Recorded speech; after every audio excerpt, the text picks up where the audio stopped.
Martinez told police she was terrified with Jones standing less than a foot away from her during the alleged incident. Then leave.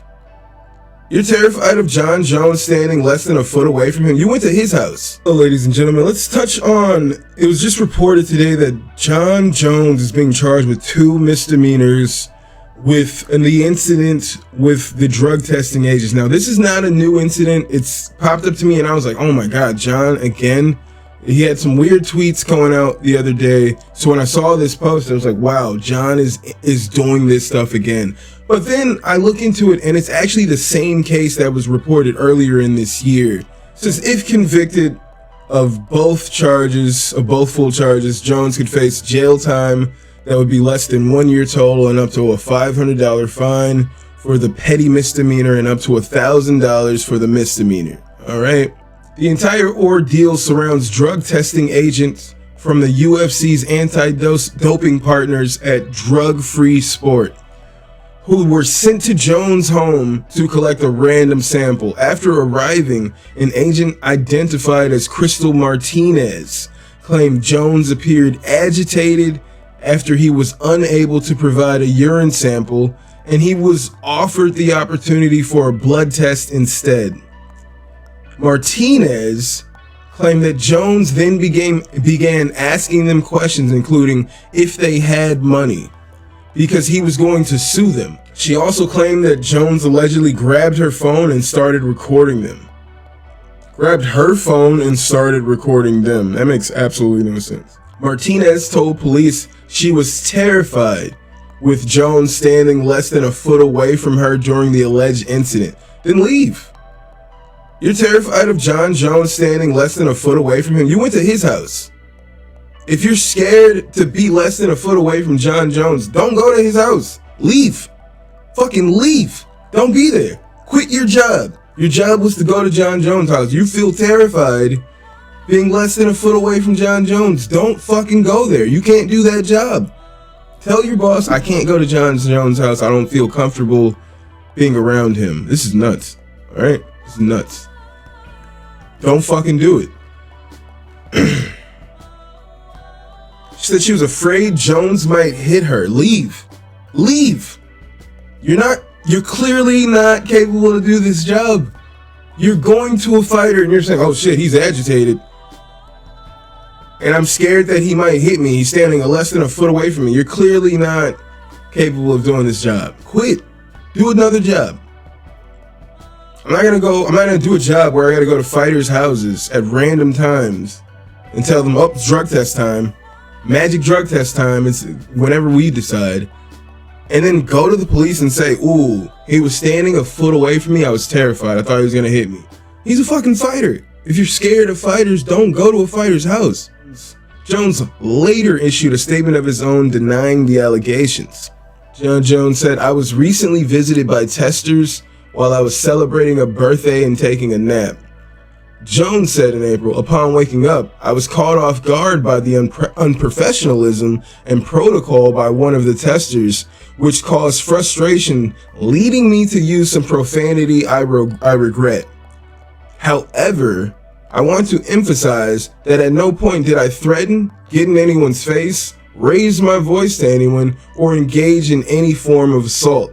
It's unfortunate that false news has been spread without proper fact-checking. I want to assure you that I will vigorously defend myself against these baseless accusations. The truth is, the incident simply did not occur. So this is the situation here we're in here somehow. Back in March, this was reported on that this woman felt that she was assaulted. I think there was a different report that even more had went on in the, I think she was saying that she was threatened at the house initially. I don't remember the original report. I believe she said she was threatened.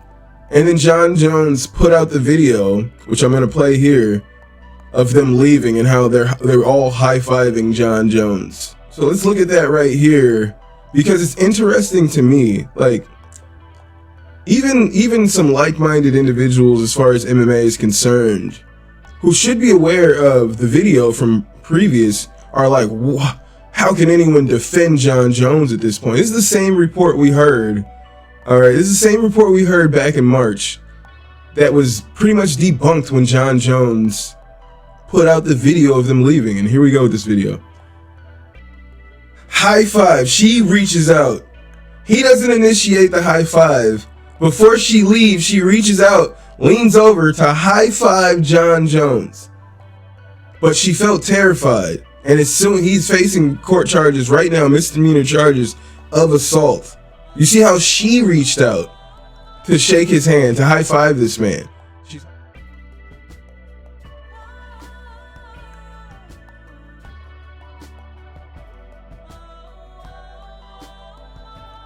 It's pretty disgusting to me. People are like, how can they defend Jon Jones? Because this mob mentality of this is what we're all saying right now, and everybody's just gonna dogpile on that. That's fucking disgusting to me personally. So I'm not gonna just go with this herd mentality of, oh, we're all hating on Jones now. He's done bad things. Yes, he's a fucking piece of shit. So therefore it makes it easy to just take these shots at him because he has done bullshit. But I'm not gonna just say, well, fucking let's just keep throwing stones because he has done things in the past. This is completely bullshit right here. I've never initiated a handshake with any motherfucker I'm terrified of, and I don't know, there's not too many people I'm terrified of. Uberim, maybe. We can go back in time, put Prime Uberim in a cage against me. I'm terrified. But I don't agree with the whole let's just keep throwing stones at Jon Jones. He has done terrible things in the past, but this is clear nonsense. And this Crystal Martinez woman should be shamed. You're clearly in the video. You're walking away, turning toward him with this positive energy, and then you reach out to high five him. He didn't look like he was eager to high five. It looks like you were happy to be there. And now all of a sudden, she's terrified in the situation. She didn't look terrified in that video, and I think it's absolute nonsense. This died, all right, this report died down immediately after that video came out. So I'm really shocked that it's out right now, and I'm honestly shocked that I'm seeing people just run with it as, yup, another situation with Jon Jones. It's the same situation that was dismissed back in March, and there's no reason to give it any more credit now. Thank you guys so much. Hit that like and subscribe button, and I'll see you guys soon.